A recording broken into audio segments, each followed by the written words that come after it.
నెల్లూరు జిల్లా సంగం మండలం దువ్వూరులో రాష్ట్ర కబడ్డీ అసోసియేషన్ ఆధ్వర్యంలో ఈ నెల 7వ తేదీన ప్రారంభించబడిన 4 రోజుల పాటు జరిగిన 13వ రాష్ట్ర స్థాయి బాలబాలికల బీచ్ కబడ్డీ ఛాంపియన్షిప్ పోటీలలో ముఖ్య అతిథిగా పాల్గొన్న రాష్ట్ర దేవాదాయ శాఖ మంత్రి ఆనం రామనారాయణ రెడ్డి విజేతలకు బహుమతులు అందించారు. రాష్ట్ర వ్యాప్తంగా 26 జిల్లాల నుండి 500 మంది క్రీడాకారులు ఈ పోటీలలో పాల్గొన్నారు. 3 రోజుల పాటు హోరాహోరీగా జరిగిన ఈ పోటీలలో బాలబాలికలకు విడివిడిగా పోటీలు నిర్వహించగా నేడు సెమీఫైనల్లో గెలిచిన జట్లు ఫైనల్లో తలపడ్డాయి. బాలికల విభాగంలో విజయనగరం జట్టు మొదటి స్థానంలో, శ్రీకాకుళం జట్టు ద్వితీయ స్థానం, నెల్లూరు బాలికల జట్టు తృతీయ స్థానంలో విజేతలుగా నిలిచారు. అలాగే జెంట్స్ విభాగంలో మొదటి బహుమతి బాపట్ల జిల్లాకు రాగా, ద్వితీయ బహుమతి నెల్లూరు జిల్లా, తృతీయ బహుమతులు పల్నాడు జిల్లాలు కైవసం చేసుకున్నాయి. విజేతలకు ప్రత్యేక అభినందనలు తెలిపిన మంత్రి ఆనం వారికి షీల్డ్ ప్రశంసా పత్రాలను బహుమతులుగా అందించారు. ఈ కార్యక్రమంలో ఆనం కుమార్తె లీలా కైవల్యారెడ్డి, రాష్ట్ర కబడ్డీ అసోసియేషన్ సభ్యులు, స్థానిక నేతలు పాల్గొన్నారు.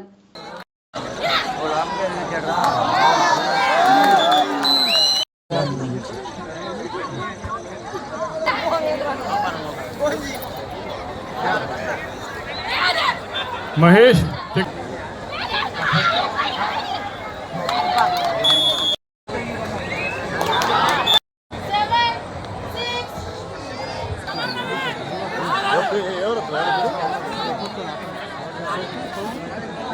క్రితం రైడ్లో ఎంతో చాకచక్యంగా పాయింట్లు సాధించాడు.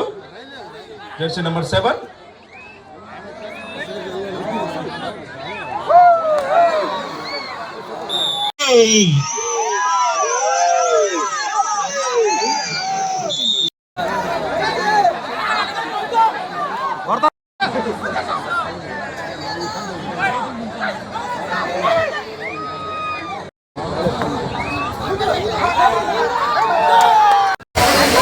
ముఖ్యంగా వివిధ జిల్లాల నుంచి ఇక్కడికి వచ్చినటువంటి క్రీడాకారులు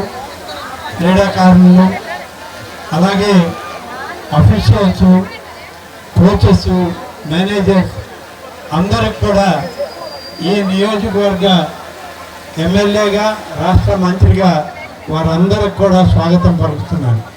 4 రోజుల పాటు ఈ ప్రాంతంలో ఉండి ఈ బీచ్ కబడ్డీ టోర్నమెంట్స్ని అందరూ కూడా ఎంజాయ్ చేసినందుకు, అందరూ కలిసి ఈ టోర్నమెంట్ని ఇంత విజయవంతంగా నడిపిస్తున్నందుకు కూడా నేను ఈ ప్రాంత ప్రజలకు, యువతకి అందరికి కూడా ప్రత్యేకంగా ధన్యవాదాలు తెలియజేస్తున్నాను.